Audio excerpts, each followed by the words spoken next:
Magandang araw po sa inyong lahat. Ito na naman po si Boss Dada ninyo. At tayo na naman po ay merong pagkukwentuhan ng mga malupitan, syempre. Hindi na natin patatagalin pa. Ang pag-uusapan natin ay tungkol doon sa mainit na issue. Mga bossing ng mga may init na mga revelasyon ni Congressman Ungab at ni PRD dyan sa YouTube channel ni Baste Duterte. Malupit ito mga boss. So sinabi doon mga bossing na ito daw yung GAA natin, hindi GAA. Sinabi doon na itong bicameral committee, itong Bicam committee daw natin na may ginawang magic, hocus pocus. Sabi ko nga, nagmala Hogwarts ang mga buwaka ng ina. Talaga naman, yung mga blanco, putang na yung papel, mga blanco napirmahan. At lagi naman natin sinasabi, itong si Congressman Ungab, mga boss, seasoned congressman ito. At ito po ay dating nakapwesto. Kung ano yung pwesto ni Zaldico, yun mismo ang kanyang pwesto. 2 administrasyon, mga bossing. 2 administrasyon, mga bossing, ang pinagsilbihan nitong mamang ito. So talagang alam nito kung ano yung tama, alam nito kung ano yung mali, at alam nito kung ano yung mga nagaganap na hocus pocus. Alam nito kung may tinatagong baho itong mga nasa posisyon ngayon.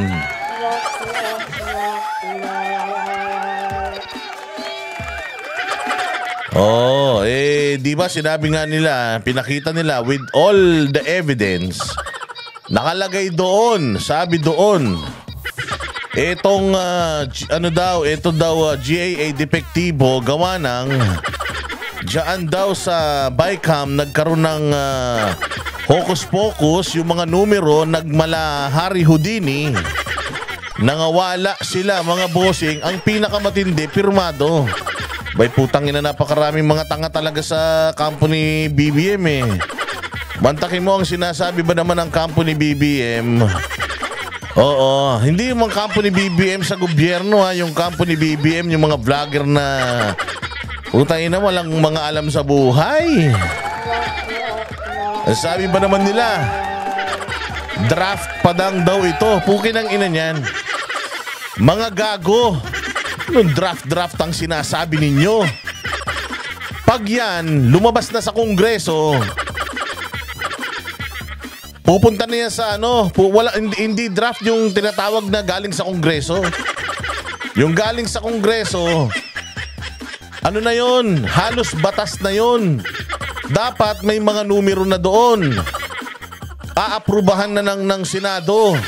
Kumbaga, pag-aaralan na lang ng Senado kung ano yung mga nakikita nilang mali. Kung ano yung mga nakikita nilang teka. Malayo ito doon sa advokasya ng ating presidente. Ganon. Ngayon, kung halimbawa, maganda na yung ginawa ng Congress, wala nang babaguhin, okay na yung distribusyon, nagawa na ng Kongreso yung kanilang trabaho, na lahat ng mga ahensya ng gobyerno ay maganda na. Yung kumbaga lahat ng hiningi ng mga ahensya ng gobyerno ay naibigay nila. Walang lumabis, walang kumulang, okay. Yung inapprove na budget ng presidente at ng DBM ay nai-disburse nila or nailagay nila sa mga ahensya ng gobyerno sa mga proyekto. Up to the last centavo, okay na yan, pipirmahan na yan ng Senado. Ngayon, kung merong discrepancy, let's say, may reservations ang Senado, ang sinabi ng Senado, teka, ayaw namin to. Ayaw namin tong part na to, ayaw namin tong part na to, hindi namin suportado tong part na to. Hindi namin gusto tong part na to. Ayon, magkakaroon ngayon, babalik ngayon yan sa Kongreso, tapos magkakaroon sila ng pagsasanib. Yun yung bicameral committee, BICAM. So pag nagsanib yun, doon na sila mag-uusap-usap. Ayaw ko kasi nitong numero na to. Bakit? Ganito, ganyan. Sige, let us compromise. Ganito na lang ang gawin natin. Kung ganito ba ang gagawin natin, papayagan mo na ba? Ang Senado, okay, goods na ako dyan sa line item na yan. Dito sa line item na to, okay yung iba eh. Halimbawa, merong gastusin dun na mga, sabihin na natin, 100. Halimbawa lang yun, 100. 50 yung ayaw ng Senado or na tinututulan ng Senado or feeling ng Senado may pagkakamali ang Kongreso. Or may pagkakamali sa pagbibigay ng budget sa mga ahensya ng gobyerno. Yun, yung bawal yung 50 na yun, pag-uusapan nila yun, yung hindi nila pagkakaintindihan. Ngayon, sa hindi nila pagkakaintindihan, pag-uusapan nila about this. Dito sa line item na to, number 1. Ayaw mo nito, bakit? Pwede ba kung gawin natin ganito? Bigyan kita komisyon. Okay ka na ba? Hindi, ito joke lang yun Hindi, pero kung ayusin ba natin to, gawin natin ganito, okay ka na ba? Let's meet halfway. Kumbaga, doon sila magninegosasyon kung ano ang gagawin nila doon sa mga pera na yon. Kapag okay na, ayos na, napagkasunduan na nila, ano na ang gagawin nila niyan? Ibabalik na yan sa house para i-print. Tapos kapag na-imprint ayun na ngayon yung batas na papipirman nila sa presidente. Ang gagawin naman ng presidente noon, titingnan naman ngayon, babasahin din niya isa-isa. Kaya nga, matindi talagang scrutiny. Kailangan masipag ka dito kung ang presidente mo rito tanga at ang presidente mo tamad. Yari ang budget. So titingnan ngayon ng presidente ito. Bakit niya pa titignan? Siyempre, di ba nga, ang presidente nagsosona? So ang presidente nagsosona at sa SONA nangangako yan. Siyempre, pag nangako yan sa SONA ng ganito, kailangan to pa rin niya sa susunod na taon. Kailangan yun yung kanyang mga priority projects for that year. Halimbawa, nangako siya ng 20 pesos na kilo ng bigas. Kailangan yung programa para maabot yung 20 pesos na kilo ng bigas, makita niya doon sa GAA na yun na talagang may proyekto para doon. Kung priority niya talaga yun. Di ba? Ganun ang nangyayari. So, babasahin niya isa yun, scrutinize niya. Teka, pucha yan. May nangako ako sa nangako ako sa SONA ko ng 5 priority 5 priority bills. Bakit hindi ko nakikita dito sa GAA? Ba't walang budget? Ngayon, yun yung i-veto ngayon ng presidente.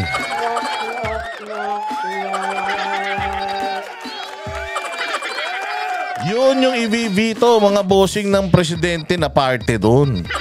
Yung kung alin, halimbawa, meron naman din siyang hindi gusto. So may hindi gusto ang Senado, BICAM. Kung may hindi gusto ang presidente, veto. Kasi kapangyarihan niya yun, yung pigilan. Tanggalin ito, ayaw ko nito. Ibabalik ko sa inyo yan, i-ratify niyo yan. Bago ko pirmahan, kailangan mawala to. O kaya bago ko pirmahan yan, kailangan maidagdag ito. Hindi pwedeng hindi natin ma-prioritize ito. Ganun yun. So pagkatapos nun, mga bossing, pagtapos nun, pipirma na kung okay na, satisfied na yung presidente, yung kanyang mga plataforma, yung kanyang mga, kumbaga priority projects, priority bills ay pinondohan doon sa GAA na yon, malapit sa puso niya. Ewan ko kung anong klaseng mga bilyang putang ina niyan. Pero pag okay na, pipirmahan niya na yun. Kaya nga binibidyo yun eh. Kasi yun ay magiging ganap ng batas. Putang ina niyan, touch move na yun. Kung ano yung nakalagay doon, yun ang masusunod. Batas yun. Hindi pwedeng lalabis, hindi pwedeng kukulang. Kung ikaw ay isang ahensya ng gobyerno at nag-request ka ng budget na ganito, tapos may natira, ibig sabihin hindi mo na-utilize, bawas yan sa merits mo. Problema malaki yan kasi dapat hindi ka nag-over forecast. Hindi ka nag-over budget. Kailangan eksaktong-eksakto yung budget mo kasi bawat piso ay importante. Oh, ganun po yun. Ganun yun mga bossing. So ngayon, kung kurakong ang Congress at kung kurakong ang putangin ng Senado, tapos pinirmahan nila yung dokumento ng blanco-blanco, abay, putya, malaking problema yan. Ayan na nga, lumalabas na. Lumalabas na mga bossing, yung mga sinusumbong ni Inday Sara sa atin noong nakaraan. Unti-unti nang lumalabas mga boss, pero wag na natin patagalin pa. Eto na, iano na natin, ipakita na natin mga boss. Etong ilang senador walang nakitang blanco sa BICAM report. Wow! So ang sinasabi kasi ni Bongbong Marcos, ito daw si PRRD ay sinungaling. Paano sinungaling? Sinungaling si PRD, di ka naman kasali sa usapan. Ang pinag-uusapan dito yung BICAM report, bakit blanco? At totoo bang blanco? Yun ang tinatanong nila. Ipaliwanag nyo kung blanco ba o hindi. Aba, si Bato na nagsabi, yes, blanco. Rico Blanco. Sabi nga Blanco Sentral ng Pilipinas. Si Amy, nagsalita na rin before, blanco. May silbi din pala tong buwisit na taong to. Kahit na alam mong ginagawa lang tayong tanga niya ni Amy, kahit papaano, may sinabi rin palang matinuyang buwisit na yan. So blanco. Marami ng mga nagpapatunay na blanco. Kaya nga hindi sila nagsipagpirmahan daw dahil blanco. Tapos ngayon, sinasabi ng mga senador na wala naman daw silang nakitang blanco. Bakit hindi natin imbestigahan? Ipatawag nyo si Pangulong Duterte sa Senado, pati si Ungab. Para malaman natin kung totoo bang blanco yan o hindi. So ngayon, let us assume mga bossing na itong si Bongbong Marcos ay walang kinalaman dito. Let us assume na walang kinalaman si Bongbong Marcos dito. At pinapirmahan sa kanya itong depektibong GAA na ito. Abay, nabudol yung presidente natin. Ibig sabihin, ito pangahawakan natin yung sinabi nila na talaga daw pinag-aralang maigi ng presidente, kaya nga binawasan niya ng 26 billion yung allocation sa DPWH. Kasi daw pinag-aralan daw niya ng maigi. Pucha yan, kung pinag-aralan mo ng maigi itong budget na ito at pinirmahan mo, so anong ibig sabihin nun? Nag-usap-usap kayo? Ako'y nagtatanong lang. Pero tingnan natin mga boss. Tingnan natin kung gaano kasinungaling. Hindi naman. Tingnan natin kung anong statement ng mga senador nating malulupit. Eto na. Pasok mga bossing. Eto na. Ano ba ang reaksyon ng mga senador kaugnay sa umano'y mga blanco sa BICAM report para sa 2025 budget? Magandang gabi naman, June. Kung may blanco ay hindi mababalanse. Ito ang binigyan diin ni Senador Sherwin Gatchalian. Ito naman. Kung may blanco, hindi mababalanse. Sa totoong buhay, totoo naman yan. Kaya lang napakahirap ipagtanggol nung isang bagay na huling-huli sa akto. Bakit? Again ito po ay ang pinag-uusap. Buti sana kung pupitsugin na congressman lang yung halimbawa si Brosas na walang silbi sa buhay, si Castro na utak isda, si Manuel na utangin na TikTok ng TikTok, inaban na yung TikTok sa Amerika. Buti sana kung yung mga tangang congressman na yan yung nagreklamo. Huwag mong pakinggan talaga, alam mo naninira lang mga hayop na yan.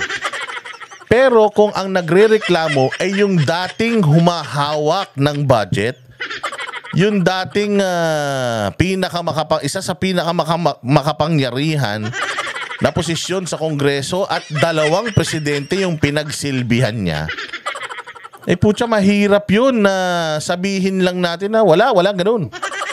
Walang ganun. Kailangan nating patunayan. Magpakita kayo ng BICAM report na pirmado ninyo na merong na merong mga numero. At kailangan yung numero na yan, pucha, makita natin na tugma doon sa GAA. Oh, so sinasabi nila mga boss, wala daw, walay. Oh, hindi daw totoo. Sige, diretso. Ugnay ng umano'y mga blank items sa Bicameral Conference Committee report para sa 2025 General Appropriations Act. Ayon kay Senador Gatchalian, hindi maaaring may blanco sa Bicam report. Hindi talaga maaari. Sinabi na rin ni Duterte yun, bawal yun. So sinasabi ni Gatchalian, bawal. Gatchalian, pumirma ka dyan eh. Putang ina niya, pumirma ka yata eh. Oy, kung hindi ka pumirma, maniniwala ako sa'yo. Eh, pumirma ka eh. Pinakita ni Duterte yung pinirmahan ninyo, blanco eh. Eh, so paano yun? Sinungaling si Duterte. Kasuhan na natin si Duterte. Dahil kung hindi, ay hindi rin magbabalanse ang budget. Naniniwala rin ang mambabatas na hindi pipirma ang chairman sa... Sa akin na, hindi naman kailangan magbalanse yung budget. Hindi naman talaga magbabalanse yan kasi putang ina yung iba nga ninanakaw eh. Karamihan nga sa pera na yan, ninanakaw eh.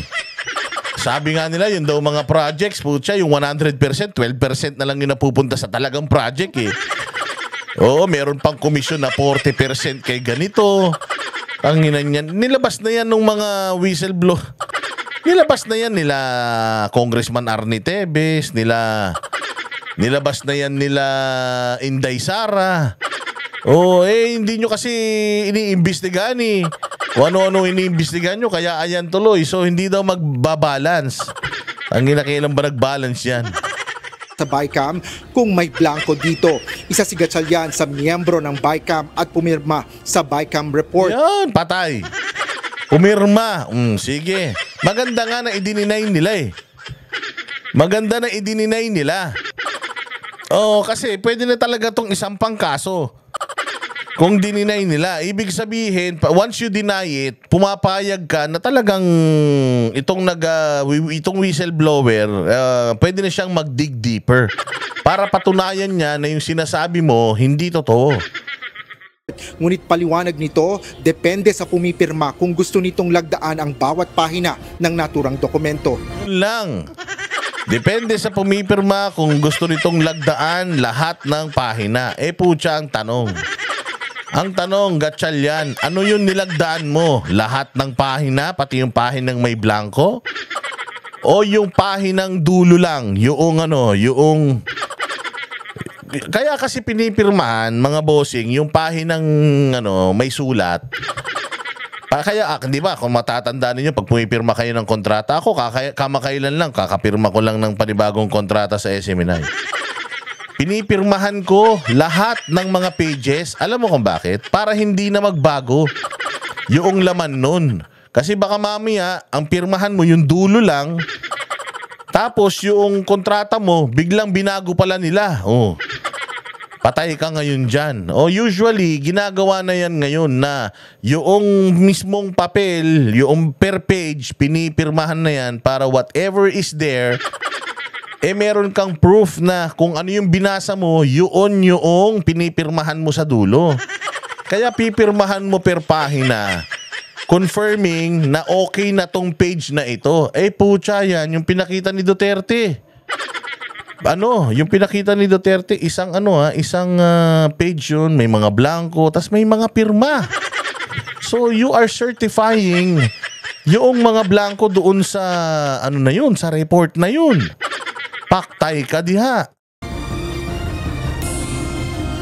So ako, ang binibigay sa akin yung front page, yung detalye, tapos yung special provisions, makapal kasi yung special provisions. So may staff rin ako na nagre-review lahat. Oh, so yung staff na naman may kasalanan. Yung staff na naman. Oh, kasi kung matatandaan ninyo kung matatandaan ninyo doon sa kaso ni Bong Revilla sa PDAF, yung kay Janet Lim Napoles, nakalaya na siya, yung abogado niya nakakulong pa. Bakit? Kasi yung abogado daw niya yung tumanggap nung pera na yon, kasi yung abogado din niya yung pumirma para sa kanya, nag-receive para sa kanya. Therefore, na-acquit si Senator Bong Revilla, yung nag-receive ng pera ng PDAP, ayun, nakakulong pa.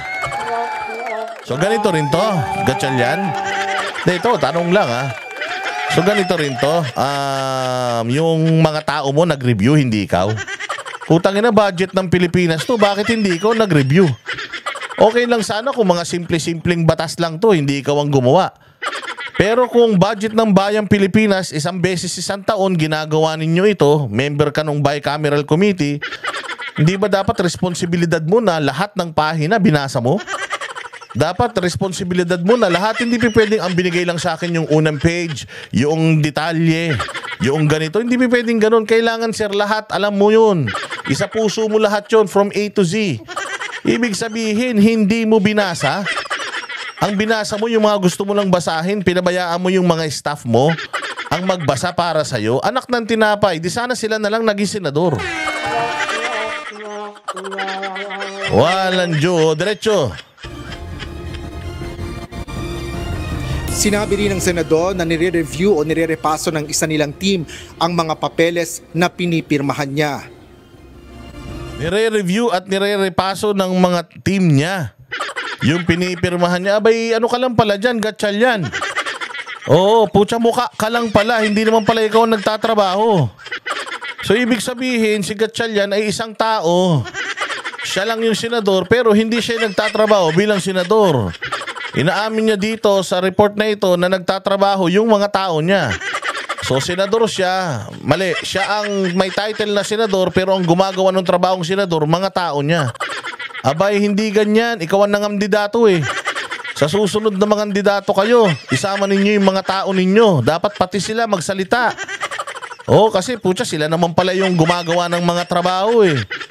O, kaya naku po, laki-laking problema. Anak ng tinapay. Sa akin and my team, wala kami nakitang blanco. Kasi dapat balanse. Yun ang tinitignan namin. Paano wala kang nakitang blanco? Ikaw na nagsabi. Ang binigay sa'yo, first page lang, yung details, at saka yung dulo, di ba? Yun lang binigay sa'yo. Paano kung makakasiguradong walang blanco? Ikaw na nagsabi na team mo nagre-repaso. So, hindi mo mismo nakita na yung mga line items na yun may laman. Tapos sasabihin mo na sigurado ka. Paano ka nakasigurado? Hindi mo nakita sa sarili mong mga mata. Ay sus, Diyos ko po, mabigat ito. So, I have a whole team na tinitignan yung budget bago ko pinipirmahan. O, ito pa. Sinabi naman ni Senador Joel Villanueva, ang pinirmahan niya ay ang full bicameral conference committee report kung saan nandoon lahat at may mga item. Buti pa to si Villanueva. Ang pinirmahan daw niya yung full report at nandoon daw lahat. So paano yun? Ano yung pinakita ni Duterte? Ano yung pinakita ni PRD? Ano yung pinakita ni Hungab? Putangin na niyan. So kanino kami mas maniniwala? Kay Duterte o sa'yo? Oh, yun ang tanong dyan. Your words against mine. Oh, your words against mine. Oh, sino ang ano nito? Sino ang paniniwalaan natin? Bahala na kayo mga Pilipino kung sino ang paniniwalaan nyo, kung ito ba si Villanueva o si Ungab at Duterte. Kanya siyang nakita, ngunit hindi blanco. Hindi ko nakita whatsoever, no? Wala akong sa gana ng aking pagkakaalam, wala akong nakita. Lalo na when we were signing it, I was concerned of the Senate reports.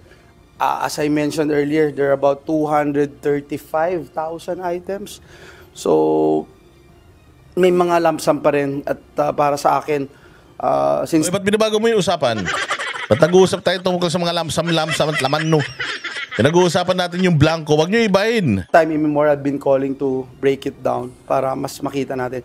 So kung meron mang lump sum, ibig sabihin, maaari o posible na merong isang item doon, meron lang total, pero hindi alam saan dadalhin. Hindi naman yun yung tanong eh. Ang tanong, blanco. So ang sinasabi mo ba, pinatotohanan mo na posibleng mayroong blanco? Kasi parang sinasabi niya, meron din siguro may amount. Merong total, pero walang detalye. Oy, hindi pa pwede yun, sir. Sabi nyo, walang blanco. Tapos ngayon, sinasabi nyo na posibleng meron. Ano ba talaga, kuya? Ngunit para kay Senador Villanueva, kung kukwestiyonin ang pagkakaayon nito sa saligang batas, hindi dapat anya ang BICAM report, kundi ang batas na naipasa para rito. Hindi nga yun ang issue, Senator. Ikaw naman, Senator, pinaliwanag na nga ni Banatbay. Ang issue nga dito, Mr. Senator, ang issue po dito, sir, ganito ganito. Yung, ay, naku po. Ayun, ang issue dito is yung GAA may laman, hindi nga yun kini-question.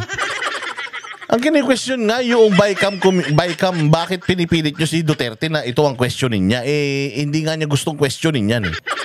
Ang gusto nga questionin ni Duterte yung yung hinayupak na BICAM report Yun ang sagutin nyo, yung BICAM report. Wag yung GAA, dinadamay nyo na naman yung Malacanang kung totoo yung sinasabi nito nila Duterte, niloko nyo yung Malacanang Kung hindi, alam ng Malacanang to so yun lang problema natin dyan O ang 2025 GAA. Sa isang panayam, sinabi naman ni Senador Risa Hontiveros na hindi ito makapaniwala. Hindi ka makapaniwala, wala kang ang pirma. Ano ka ba naman, Risa? Hindi ka pumirma dun Ba't hindi ka pumirma? Yun muna tanungin, yun muna sagutin mo. Hindi ka na naman makapaniwala. Putangin na, ano ba pinaniwalaan mo? Pagdating sa Duterte, wala ka naman pinaniwalaan. Oo, walang hiya naman to si ate. Kaya ka binubu sa sinulog Oo, dahil sinungaling ka Na magpapasa ng anumang budget ang Kongreso na may blanco. Taon-taon anya ay tinatapos ng Kongreso ang trabaho nito para magpasa ng budget. Oo naman, taon-taon. Di sana wala tayong budget taon-taon kung hindi nila tinatapos. Huwag mo na i-state yung obvious. Dinadaan nyo lang sa mga paligoy-ligoy Hindi nyo sinasagot yung tanong, totoo o hindi. Sabihin nyo, kayo mismo magsabi, sinungaling si Duterte. Ba't si Bongbong ang bilis sumagot, sinungaling si Duterte? Bakit hindi kayo makasagot na sinungaling si Duterte? Alam nyo kung bakit? Alam nyo, blanco yun Sila Bato, sinabi nila blanco si Amy Marcos, sinabi blanco so paano na yan? Ngunit sa palagay ni Hontiveros ay natapos nila ang kanilang trabaho. Sa palagay mo, sa palagay mo matinukan tao hindi naman. Sa palagay mo lagi kang tama pero lagi kang mali. Sa palagay mo sikat ka pero binabalasubas ka sa sinulog. Marami kang sa palagay na hindi naman totoo, hindi naman mapalagay yung sa palagay mo, Risa. Sabihin mo kung ano talaga yung nilalaman ng puso mo. Alam ko, hindi blanco yan. Hindi pwedeng sa palagay ko. Kailangan sigurado ka. The mere fact, Risa, na hindi ka sigurado, ibig sabihin, alam mo na may nangyaring dito, Harry Potter move dito. Kaya hindi ito Hindi pala itong itong BICAM committee parang Hogwarts School of Magic. Kasi namamagic nila. Yung mga blanco, magkakalaman, pirmahan nyo muna. Hindi magkakalaman yan hanggat walang pirma. Pinirmahan nilang gano'n. Kaya baka may laman yun. Tapos yung pala invisible ink yung nilagay. Meron kasing gano'n yung ballpen na sinulat mo, after a few minutes, mawawala. Magic ink ang tawag doon. Oo, gano'n yun, patay. Niwala sa sinasabi ni Duterte. Bumuelta naman si Davao. Wala ka naman pininiwala sa sinabi ni Duterte. Kaya nga sinabi ni Duterte, ignorante ka sa batas. Hindi mo rin pinaniwalaan yun, Sinabi niya na guilt is personal. Ang sabi mo, yes, it's really personal. Anak ng tinapay ko, wala kang alam, Risa, huwag ka na magsalita. Mas matalino ka lang ng konti kay Franz Castro, mas malaki lang ng mga few centimeters yung utak mo sa kanya. City 3rd District Representative Isidro Ungab sa pahayag ni Pangulong Ferdinand Marcos Jr. Ayon sa mambabatas, dahil sa kanilang tungkulin at pagsunod sa diwa ng transparency and accountability, kaya nila ibinunyag ang pinirmahang BICAM report na may mga blankong items. Ikinukubli rin aniya ni na PBBM at Executive Secretary Lucas Bersamin ang issue sa paggiit na walang mga blankong items sa General Appropriations Act at binansagang fake news ang kanilang revelasyon at nagsisinungaling si dating Pangulo. Ano, paano fake news yan? Putang ina, bawat page may pirma. Ayan o, blanco. Oh, ayan o, blanco. Oh, ito Rico Blanco, pak, may pirma sa baba. Ito, mga blanco, pak, may pirma sa baba. Ito, mga blanco rin, pak, may pirma sa baba. Putang ina nyo, sino niloko nyo?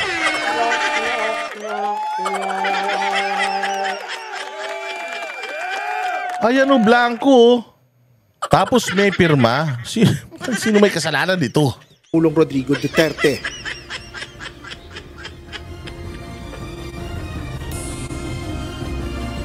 June, hawak ko ngayon itong mismong aktual na kopya Hawak. ng BICAM report ng para nga sa 2025 General Appropriations Act na nakuha natin mismo sa Senado.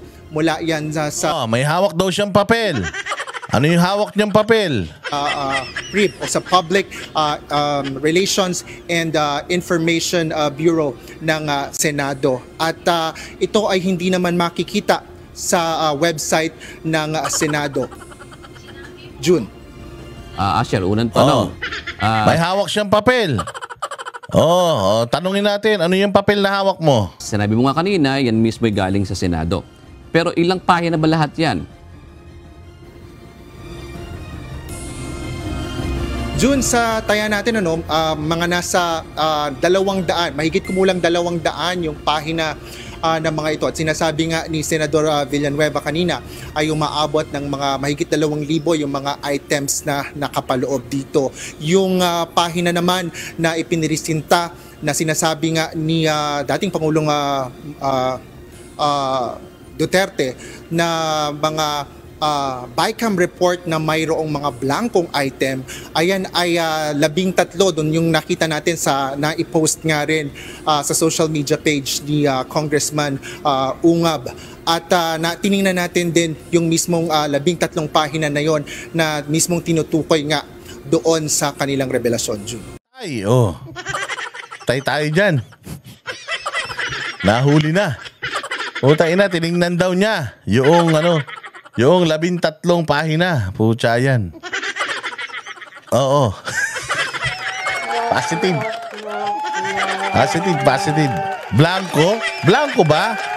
Di mo masabing blanco. Walang iya ka, So anong natuklasan mo? Kinumpara mo ba? Magkapareho ba ngayon na may blanco doon? Sa 13 pahina na yun na tinutukoy ni Congressman Ungab at ni dating Pangulong Rodrigo Duterte.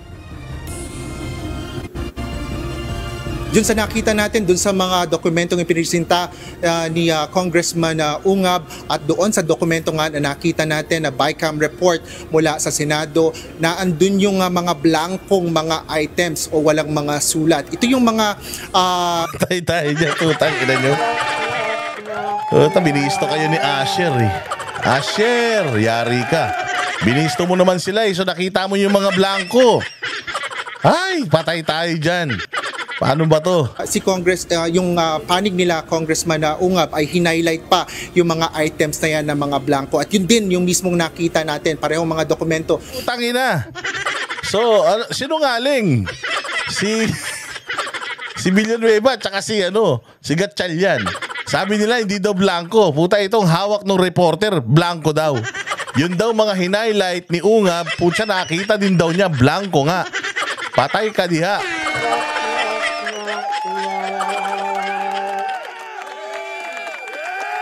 Na wala, may mga blankong items na nakita tayo doon sa dokumento nang galing naman sa Senado. Yung sinasabi, Asher, ni Senator Sherwin Gatchalian at Senator Joel Villanueva kanina na hindi nila nakita, tinanong mo ba kung kailan yun? Hindi ba nila, nung lumabas itong balita na ito, hindi ba nila ni-review? Wala na. Utang ina, wala nang bawian. Sinabi nila, hindi daw blanco. Puta, sinabi ng reporter, blanco. Hawak niya ngayon yung papel. Pukin ang ina niyan, kanino tayo maniniwala niyan? Putang ina, hayop talaga naman. Ewan ko kung anong klaseng putang ina, hindi naman siguro hapon yung sinabi nitong reporter na to. Hawak niya yung papel, galing mismo sa Senado. Yung blanco na pinapakita nila Duterte, blanco nga dun sa hawak niya. O so, paano na? Yan ang sinasabi ko eh. Tangina kasi hindi mo na kayo nagmi-meeting.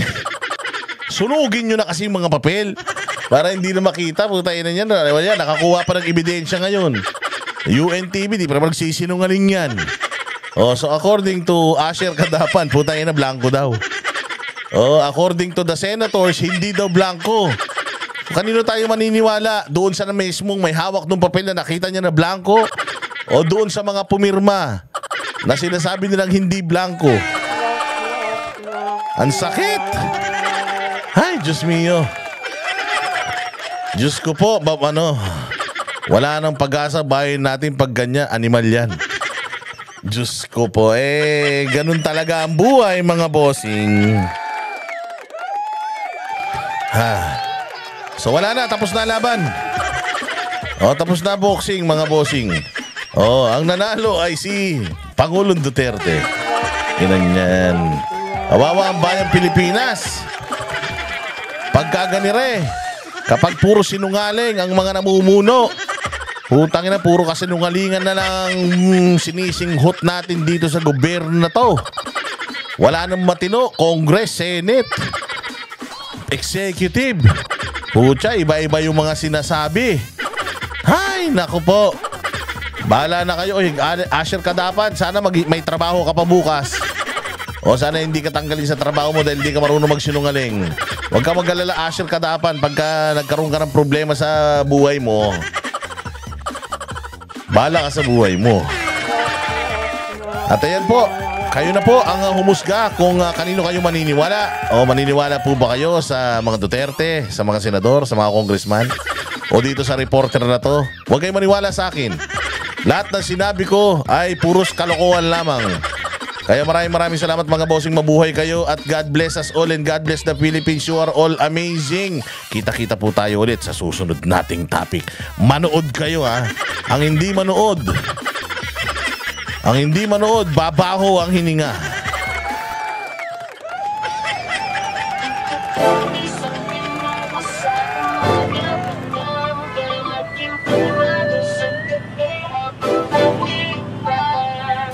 Kung ikaw ay nahihirapan, alam mo na kung sinong lalapitan. Zero corruption at kahirapan, yan ang pinaglalaban. Kibuloy na kami, sigurado na ating kakampi. Kibuloy na sa Senado, iboto na natin. Kibuloy na sa Senado, iboto na natin. Kibuloy na sa Senado, iboto na natin. Para mabago na ang buhay natin. Kay Kibuloy, korupsyon mawawala. Kay Kibuloy, ang bilihin bababa. Kay Kibuloy, kay Kibuloy kahirapan hindi mararanasan. Kay Kibuloy, korupsyon mawawala. Kay Kibuloy, ang bilihin bababa. Kay Kibuloy, kay Kibuloy kahirapan hindi mararanasan. Kahit ang daming humahamon, patuloy bumabangon. At kahit bumahanon, patuloy umaahon. Walang makakapati, tunay habang buhay magkakapati. Sumubok kahit nasuntok sa buwan, tuloy lang di napagod magsagwan. Sa dami naranasan natuto na hindi pwedeng yan ang panatero, walang inuurungan. Pag tama